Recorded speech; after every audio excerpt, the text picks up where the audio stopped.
श्री स्वामी समर्थ अवधूत चिंतन श्री गुरुदेव दत्त। कसे आहेत सगळे? मजेत असणार, आनंदी असणार आणि सुखी असणार अशी अपेक्षा करते। तर आजचा विषय आपला आहे की बघा, आता सप्ताह कालावधी आलेला आहे आपला। स्वामी समर्थ महाराजांची पुण्यतिथी असल्या कारणामुळे सगळीकडेच आपले सगळे जे दादा आहेत, ताई आहेत, सगळ्यांची तयारी चालू आहे। हे सेवा ती सेवा, गुरुचरित्र पारायणाचा खूप मोठा म्हणजे सगळ्यांच्या मनात आतुरता आहे आणि सगळ्यांनी करावी असं मी तुम्हाला सांगेल। टाळू नका। जर तुमच्याकडनं होत नसेल त्याच्यासाठी मी सेवा सांगेल की गुरुचरित्र पारायण ताई मला जमणार नाही, मासिक धर्म येणार आहे, सुरुवातीचे 2 दिवस जाणार आहे, सुरुवातीचे 4 दिवस किंवा शेवटचे 2 दिवस जातील, अशा काही गोष्टी असतील तुमच्या मनात आणि तुम्ही त्यासाठी जर गुरुचरित्र पारायण करणार नसणार तर आपण कुठल्या सेवा करू शकतो किंवा काय करू शकतो? आपल्या घरातल्या घरात आपल्याला सेवा करायची आहेत। आपल्या घराजवळ मठ नसेल, केंद्र नसेल तर आपण घरात कुठल्या सेवा करू शकतो तुम्हाला सांगू का? आता सगळ्यात आधी या मी तुम्हाला सेवा सांगणारच आहे, पण तुम्हाला एक सगळ्यात आधी महत्त्वाचं सांगेल, आपण गुरुचरित्राचं पारायण करा किंवा अथवा कुठलंही तुम्ही म्हणजे सेवा करा महाराजांची। थोडं मला म्हणजे या विषयावर बोलायचं आहे, कारण बरेच आपले दादा आणि ताई जे असतात ते पारायण करणार आहेत, सेवा करणार आहेत, पण ही सेवा केल्यानंतर ती रुजू पण व्हायचं खूप महत्त्वाचं असतं आणि तुम्ही त्याच्यासाठी काय करायचं ते मी तुम्हाला सांगणार आहे आज। तर थोडंसं मन लावून ऐका, व्हिडिओ पूर्ण बघा आणि समजून घ्या एवढंच सांगेल।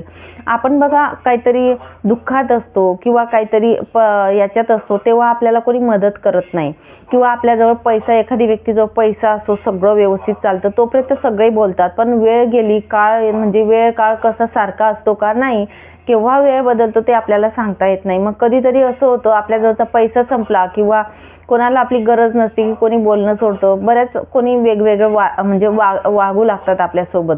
पण अशा वेळेस सांगू का, परमात्मा जो असतो, परमेश्वर जो असतो, तुम्ही कुठल्याही देवाला माना, मी बोलत नाही महाराजांचं, तर तो देव आपल्याला म्हणजे आपली साथ कधी सोडत नाही।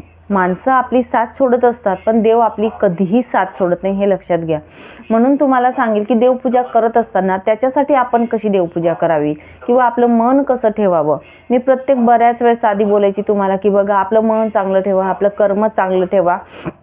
तर तेच सांगेल, तुम्ही किती पूजा करणार आहेत किंवा काय पूजा करणार आहेत आता ते तर आपल्याला करायचीच आहे की गुरुचरित्राचं पारायण देखील तुम्ही करत असणार। आणि जर तुम्ही समजा आता आपण देवपूजेला लागलो किंवा मग कोणी काही मदत करत नाही, मग काय करतो, याने ही सेवा सांगितली, गुरुचरित्राचं पारायण सांगितलं, एवढं पारायण केलं म्हणजे मग हा प्रॉब्लेम सॉल्व्ह होईल, तेवढं हे पारायण केलं की तेवढं। तुम्हाला सांगू का, सेवा केल्यानंतर किंवा सेवा करत असताना आपण काय करतोय किंवा आपण कसे वागतोय किंवा आपली विचारश्रेणी कशी आहे ती खूप महत्त्वाची आहे। कोणी सांगितलं म्हणून आपण सेवा करतो, एकदमच आपण म्हणजे याला बसतो, अध्याय वाचन करतो, गुरुचरित्राचे पारायण करतो 5 महिने करतो, 6 महिने करतो, 1 वर्ष करतो, 2 वर्ष होतात आणि त्याच्यानंतर काय होतं, काय फरक पडत नाही, देव काय आपल्याला साथ देत नाही आणि आता काही खरं नाही का, एवढं केलेलं काय वाया गेलं आणि काही खरं राहत नाही, मग आपणच देवाला दोष देत असतो। पण आपण हे बघतो का, आपण जेव्हा सेवा करत असतो तेव्हा आपण प्रामाणिक असतो का?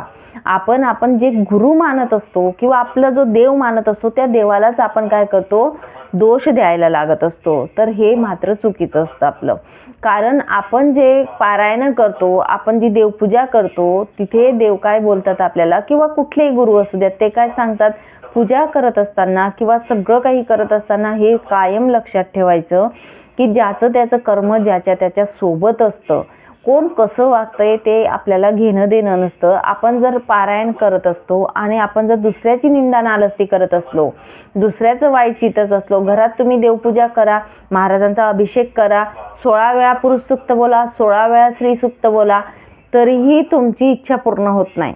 का होत नाही? कारण तुम्ही इकडे देवपूजा करतात, दुपारी लगेच याचं बोल त्याचं बोल करत बसतात, म्हणून तुमचं जी सेवा असते ती फलित जात नाही।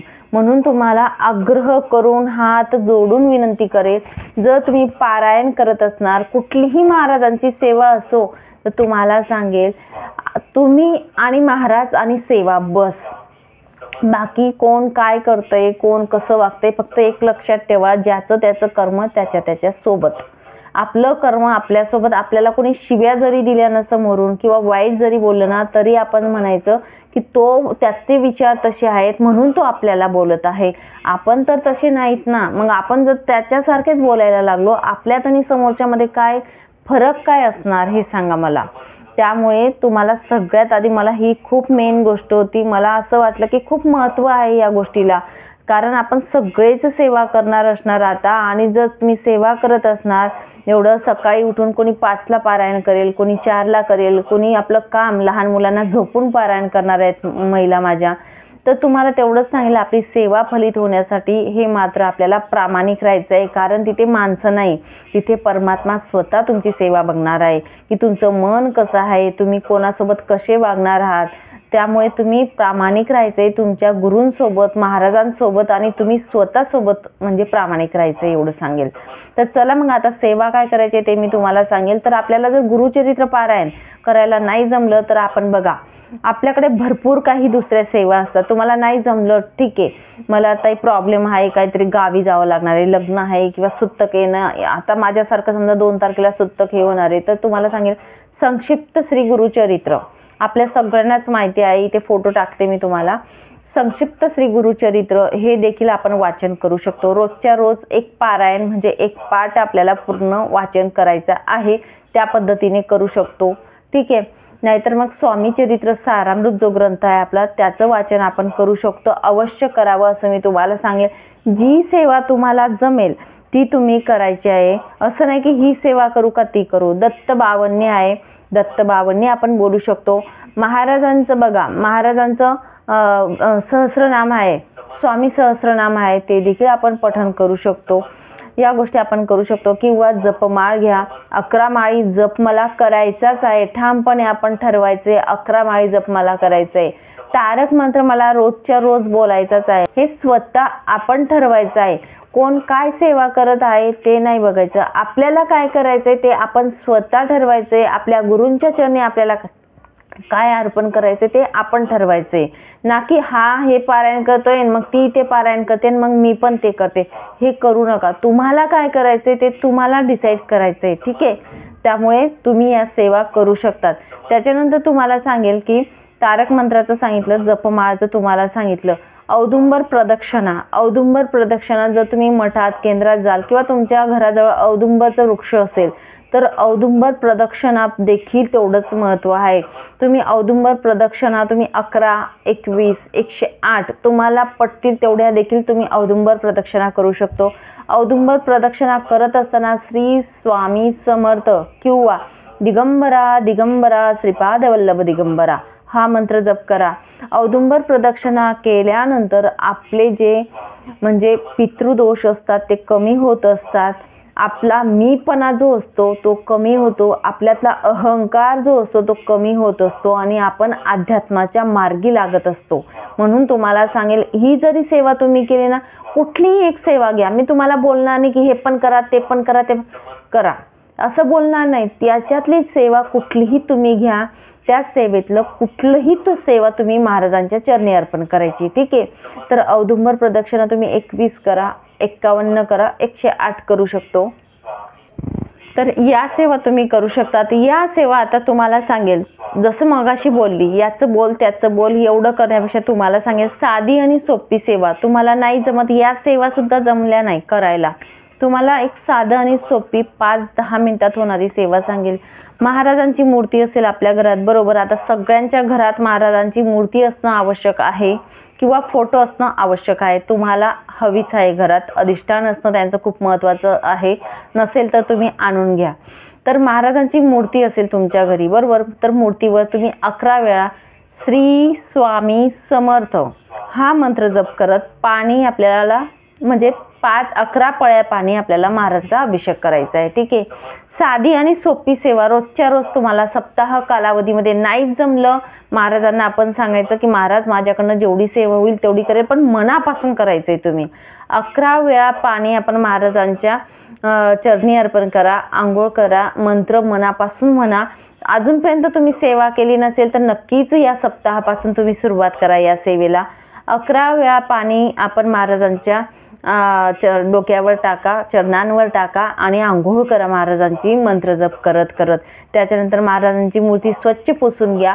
पुसल्यानंतर महाराजांना हिना अत्तर लावा, अष्टगंध लावा आणि त्याच्यानंतर महाराजांना खडीसाखरेचा नैवेद्य. तुम्हाला हे वाटेल की नैवेद्य दाखवावा लागतो म्हणून मी मूर्ती आणत नाही. तुम्हाला मगाशी मागे पण बोललेली मी, खडीसाखरेचा नैवेद्य तुम्ही दाखवू शकतात. खडीसाखरेचा का असे ना, तुम्हाला नैवेद्य दाखवा. महाराजांना एका पेल्यामध्ये पाणी ठेवा, डाव्या हाताला उजव्याकडे खडीसाखर ठेवा आणि एक काम करायचंय तुम्हाला, फक्त आरती, महाराजांची आरती घ्या. आधी गणपती बाप्पांची आरती घ्या, जी आपल्या नित्यसेवेच्या ग्रंथामध्ये ती घ्या. नाही जमली तुम्हाला, आपली सुखकर्ता दुःखकर्ता ती म्हटली तरी चालेल आणि महाराजांची आरती घ्यायची. तुम्हाला महाराजांची कुठलीही एक आरती घ्या, तोडकी मोडकी जशी तुम्हाला येईल. तुमचा भाव खूप महत्त्वाचा आहे. चुकलं चालेल, आपले गुरु आपल्याला समजून घेतात. मी किती वेळा तुम्हाला बोलत असते, म्हणून आजही तेच सांगेल तुम्हाला. तोडकी मोडकी कशी का असेना तुम्ही आरती म्हणा, रोज ही सेवा करा, फक्त बस एवढंच करा, फक्त मनापासून करा एवढं सांगेल. तुम्ही एवढं केलं, रोजच्या रोज सुरुवात करा तुमच्या आयुष्यात. महाराजांचा 11 पळ्या पाणी टाकून अभिषेक करायचा आहे. महाराजांना हिना अत्तर लावा, अष्टगंध लावा, खडीसाखरेचा नैवेद्य दाखवायचा आहे ना आरती बोलायची आपल्याला. बस हे तुम्ही करा, फक्त सकाळी आणि संध्याकाळी आरती करायची. एवढं जरी तुम्ही केलं ना तरी पण तुम्हाला अनुभव येतील. हे मी लिहून देते तुम्हाला. फक्त तुमचं मन मात्र म्हणजे एकदम मनापासून करायचंय तुम्ही, हे लक्षात ठेवा. कोणाचं घेणं देणं नाही, कोणाची निंदा नालस्ती करायचं नाही, कारण महाराज आपल्याला बघत असतात. हे लक्षात घ्या आणि तुम्ही सुरुवात करा सेवेला. नक्कीच तुम्हाला अनुभव आल्याशिवाय राहणार नाही. आणि छोट्या मोठ्या सेवा ज्या आहेत त्या नक्कीच करा. जेवढी आपल्याकडनं सेवा होत असते तेवढी करा आपल्याला, कारण संसार परपंच करून परमार्थ करायचा आहे. महाराजही तेच बोलतात. असं नाही महाराज बोलत की मलाच धरून बसा. आपला संसार पण खूप महत्त्वाचा आहे, मुलं बाळ सगळेच महत्त्वाचे असतात. म्हणून आपण छोटी का असे ना याच्यापैकी कुठलीही सेवा करा आणि नक्कीच आपण सप्ताह जो आहे त्या कालावधीमध्ये महाराजांच्या चरणी ही सेवा अर्पण करू शकतो. चला मग सांगितलेली सेवा महाराजांच्या चरणी अर्पण करते आणि तीच विराम घेते. श्री स्वामी समर्थ. माहिती आवडली असेल तर नक्कीच लाईक करा, शेअर करा आणि सबस्क्राईब करा.